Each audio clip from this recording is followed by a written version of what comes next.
Hello everyone, I am Jose Betancourt, and as always, thank you for viewing my video. So I want to talk about new announcements Fuji made today. So now that I have the 80mm on screen, I might as well just start off with that. So Fuji announced a brand new lens for the Fuji GFX medium format system. It is the GF 80mm F1.7, which that is ridiculous. From my recollection and from what people are saying, it is possibly the fastest medium format lens that is in the market. I'm not 100% sure about that, but as far as the GFX lineup, the lineup of lenses for the GFX, this one is the fastest. The closest is the GF 110mm F2, which I happen to own, and it is spectacular. It is a spectacular lens. I just wish I could use it more due to the situation with COVID and everything like that. But we're talking about the 80mm f1.7. It is in 35mm equivalent terms, 63 millimeters. Now, is that a proper portrait focal length? I'm not sure, but you do get some flexibility if you want to use this in street photography or even photographing scenery like I like to do with my photography, where instead of calling it street photography, I just compose a scene, and if people are in it, they are in it. But that's how I like to compose my scene. So for me, I have the 45mm f2.8 for my GFX, and that gives me a 36mm 35 equivalent focal length. So I use that when I want to compose quote-unquote street photos. But with this 80mm, I mean, Jesus, imagine the capabilities when you combine it with this GFX 100X, which has image stabilization.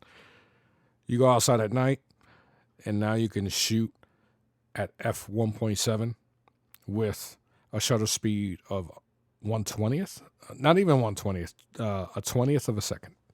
That is crazy. Or lower, right? You might even be able to go to 15th of a second. And for the type of photography I do, compose a scene and have some motion blur, which isn't bad at night. You get all those pretty lights and some motion blur, and you have a well-lit scene that you don't have to raise the ISO, which is, for me, important because you don't want to introduce all types of light artifacts. So let's take a look at the GFX 100S, and we're talking about a 100 megapixel camera that is built like a DSLR, a traditional DSLR. It is incredible that all of this technology is in this body, and it looks no bigger than, at least on screen, I could be wrong, but I did have the Nikon Z6, and it looks slightly bigger than that, which is amazing. Once again, this is incredible that you have 100 megapixels in this body. The GFX 100 is a much bigger body. It has image stabilization.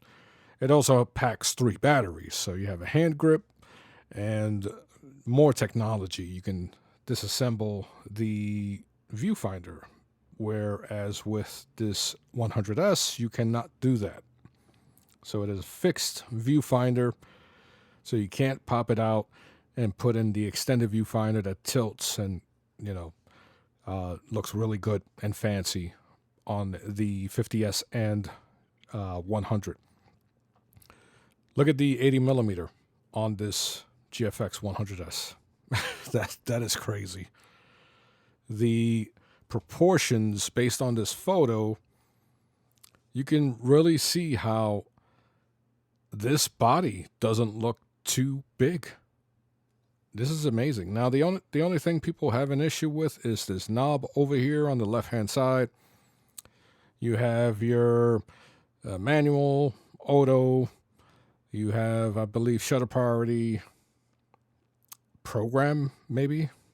I'm not 100% sure. And then I believe the C1, C2 maybe are specifically aimed at, maybe they are programmable where you have a specific color scheme, or maybe, I'm not sure. Let me stop talking because I don't know what the C stands for. Now, the price, which is very important here, it is a $6,000 camera, but you're talking about 100 megapixels. So this is not for the faint of heart. This is not for the average consumer. This is for professionals. And even though I have a GFX 50R, it took me months to really get accustomed to shooting with that camera, learning how shallow and unforgiving the depth of field is, which with certain lenses, learning how to adjust to the slower autofocus speed. Now with the 100S, you get faster autofocus, you have image stabilization, you have much better video features. And so this is a totally different camera than my Fuji GFX 50R. So luckily with Fuji, the menu system, the button layouts, they're basically the same.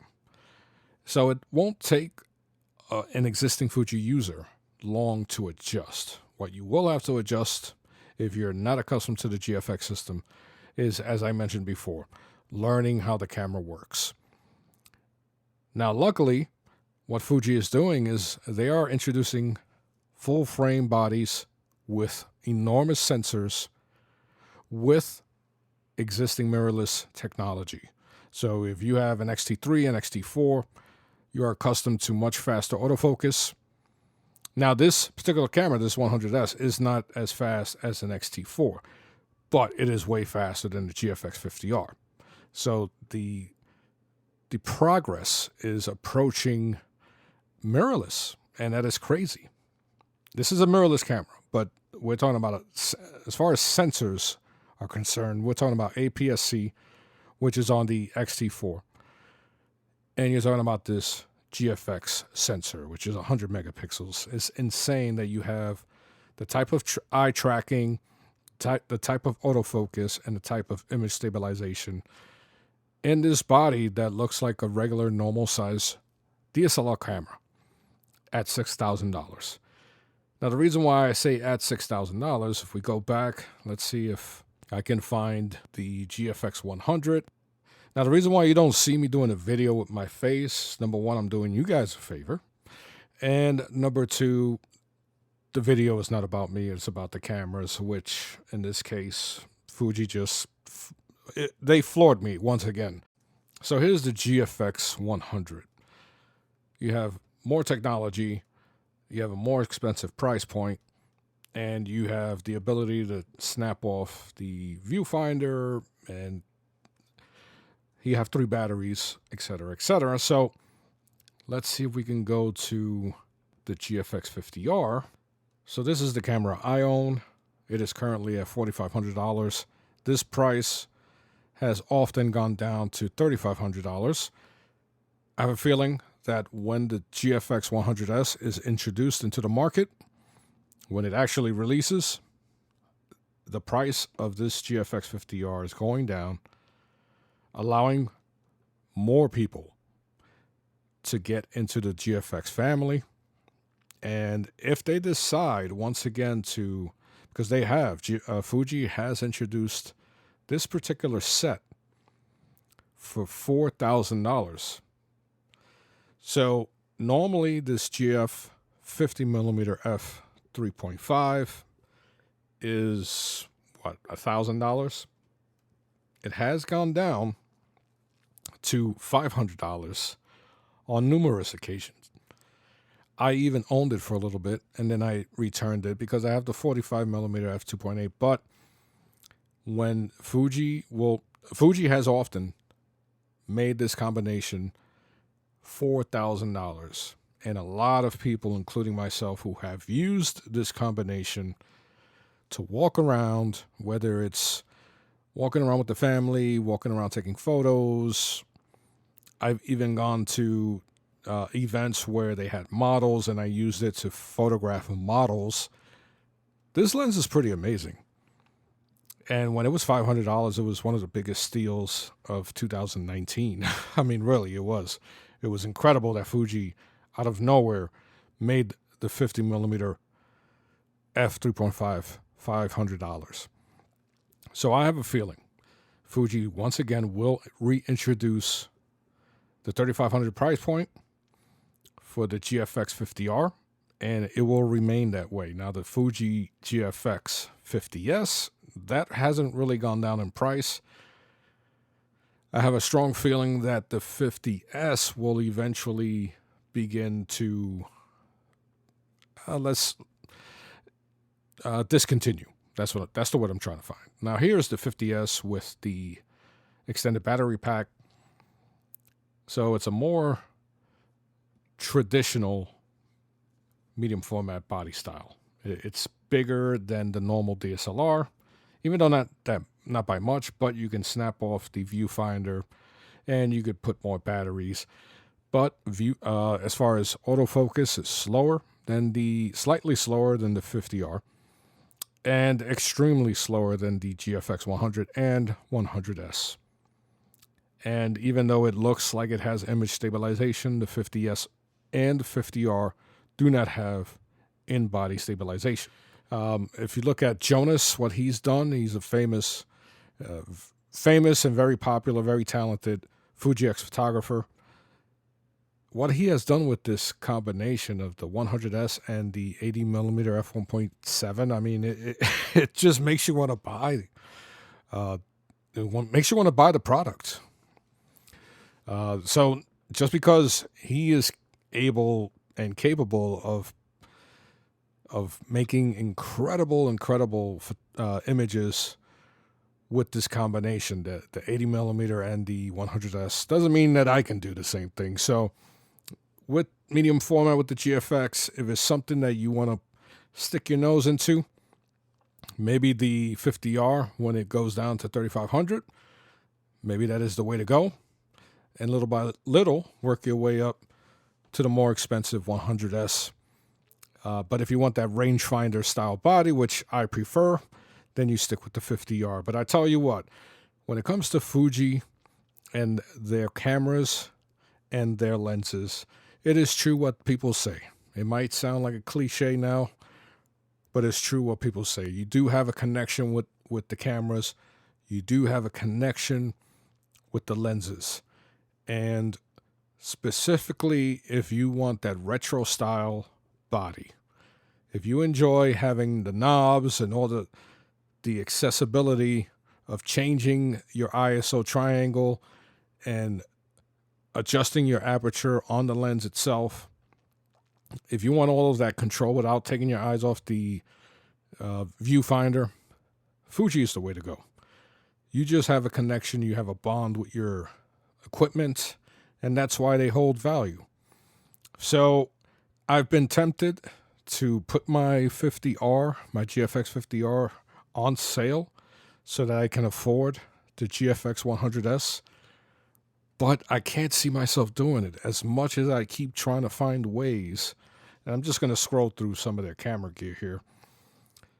As much as I want to do it, there's a part of me that doesn't want to do it. And that part that does not want to sell my GFX 50R right now makes more sense than the side that wants to sell it and jump into the 100S. The reality is I have absolutely nothing to complain about with the 50R. Yes, it could be snappier as far as the autofocus. Yes, it could have image stabilization. You don't really need it. I don't really need it. Never really complained about that before, so I shouldn't now. And the images that come out of it are superb. 50 megapixels is way more than I technically need for the style of photography that I do. So technically, I'm future-proof when it comes to sensor size and image quality. I have an X Pro 1 that still renders beautiful images. I still have the old 35mm f1.4. It is one of the legendary lenses in the Fuji lineup. So I don't necessarily need to jump to this 100S, but Fuji does such a fantastic job, and so do the Fuji X photographers, of showcasing what is capable with these new systems and these new lenses They also announced I believe it's a 70 to 300. Let me see if I find it. Yeah, 70 to 300, which is for the X system. And I believe this is going to be about $800, $799. Unfortunately, it is what, F4 to 5.6. So, yeah, you're really going to have to. It has image stabilization, but you're going to have to increase either the ISO and lower the shutter speed a lot in order to get really good low light photos. You have 107 millimeter to 457 millimeter and 35 millimeter equivalent. So, yeah. I was going to say Sony, but Fuji has came out with some great products today. They announced some great products, and here it is, the 27 millimeter 2.8. It is a relaunch, I guess, a more updated version. Will we ever see a new version of 35 millimeter F1.4? That's, with weather sealing, maybe. But yeah. I mean, Fuji just continues to impress. And believe me when I say the GFX system is going